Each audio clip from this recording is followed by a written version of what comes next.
Ketika Rizky hendak tidur, di atas lemari duduk sosok wanita, rambutnya terurai panjang, berbaju putih.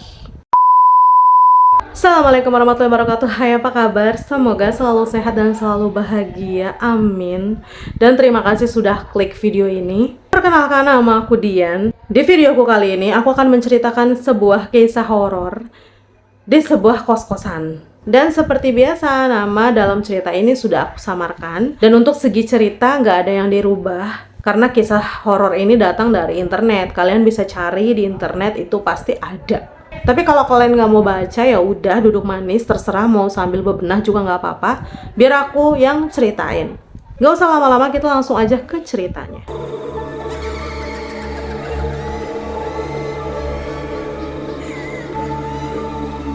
Kita sebut aja namanya Abang Rizky ya, Rizky. Rizky merupakan mahasiswa di salah satu universitas di Jakarta Selatan. Kosan khusus mahasiswa yang ditempati Rizky ini nggak terlalu jauh dari jalan yang ada di Jakarta Selatan. Awal mula Rizky masuk ke kosan tersebut, saat itu Rizky yang kebetulan lagi cari kontrakan, dia bertanya nih kepada teman-temannya yang udah mulai ngekos atau ngontrak di sekitaran kampus. Hingga akhirnya ketemulah dia dengan seorang teman bernama Surya.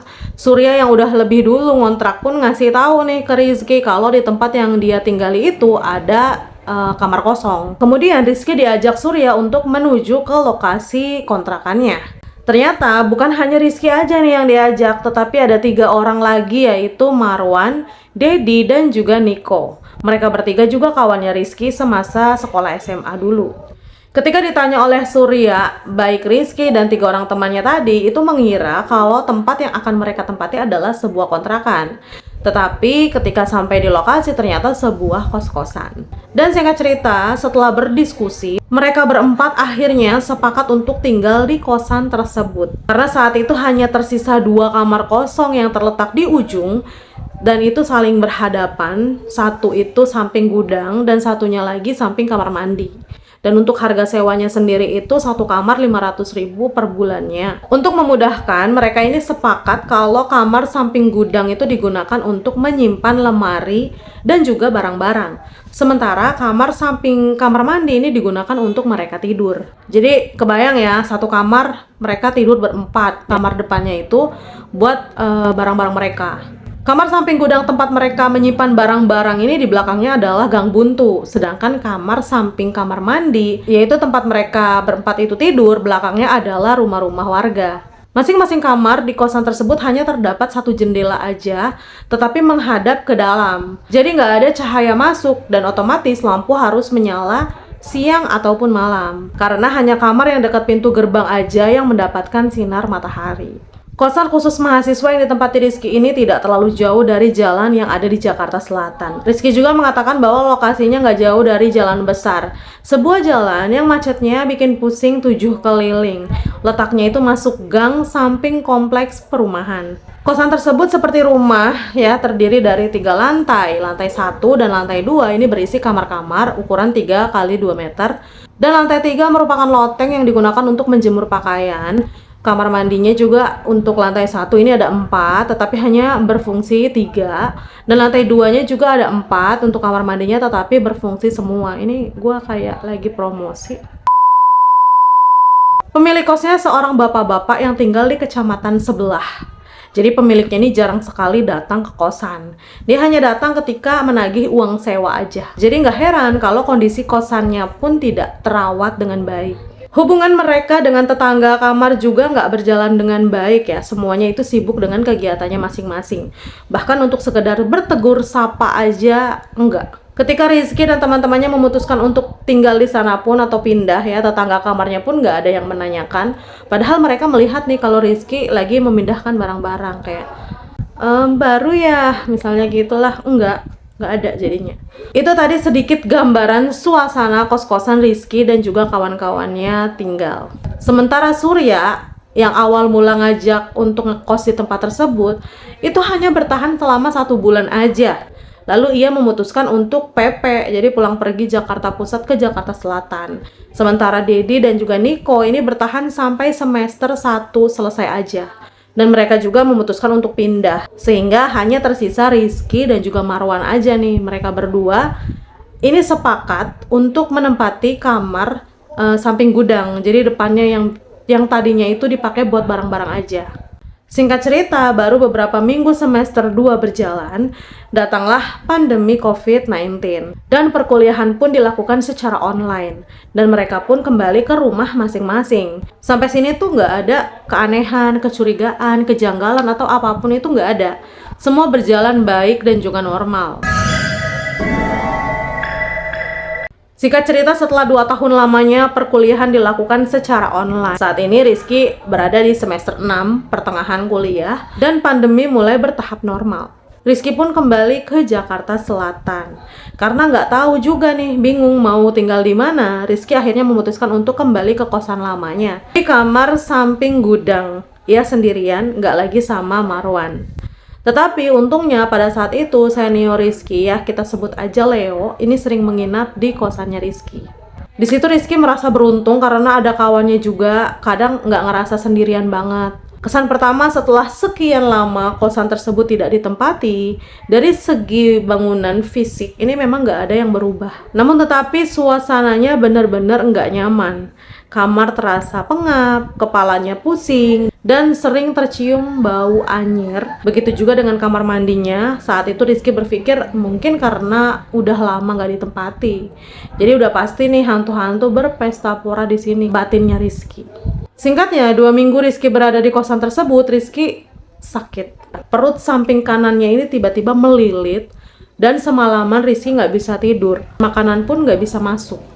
Hingga keesokan harinya, Rizky minta diantarkan oleh Leo ke klinik. Setelah diperiksa, ternyata normal, nggak ada apa-apa, Rizky pun pulang. Dan beberapa hari kemudian, kambuh lagi. Diantar lagi nih oleh Leo ke klinik. Lagi-lagi normal. Sampai kemudian, Rizky teringat ia dibawakan air doa dari rumahnya. Kemudian ia minumlah air tersebut, dan alhamdulillah sembuh.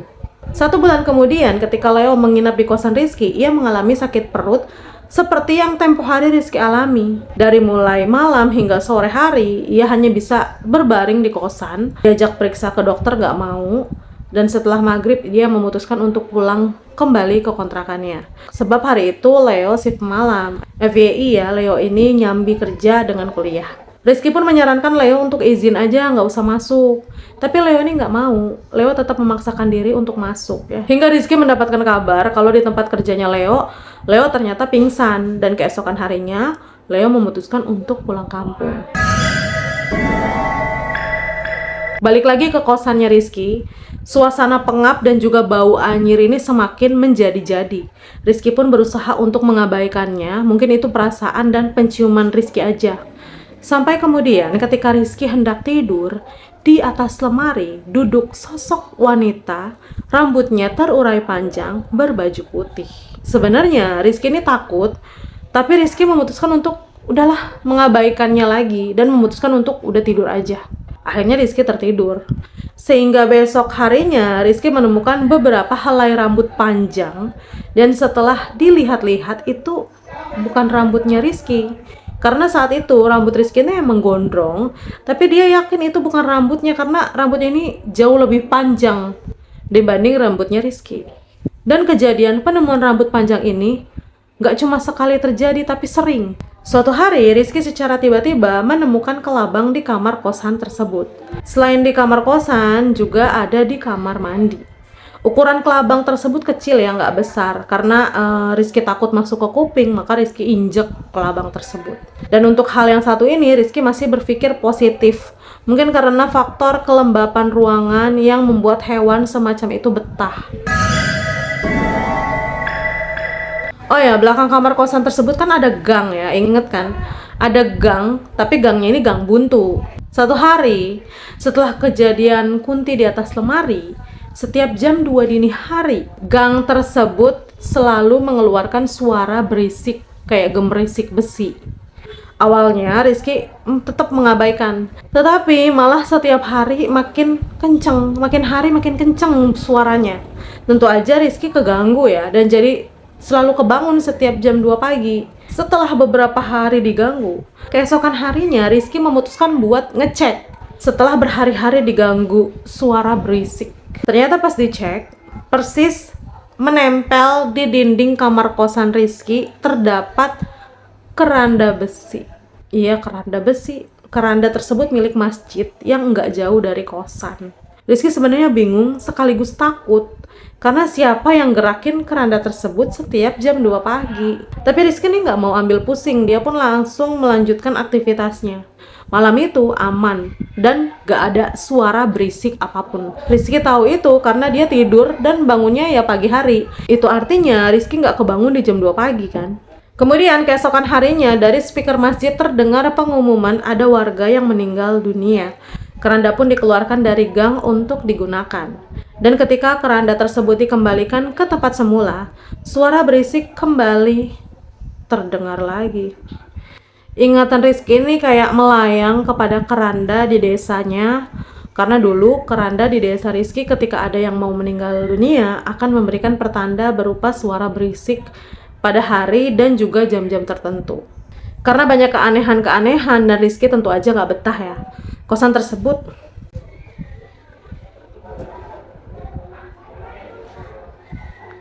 apa sih? Takut aku. Kayak ada yang nyolek.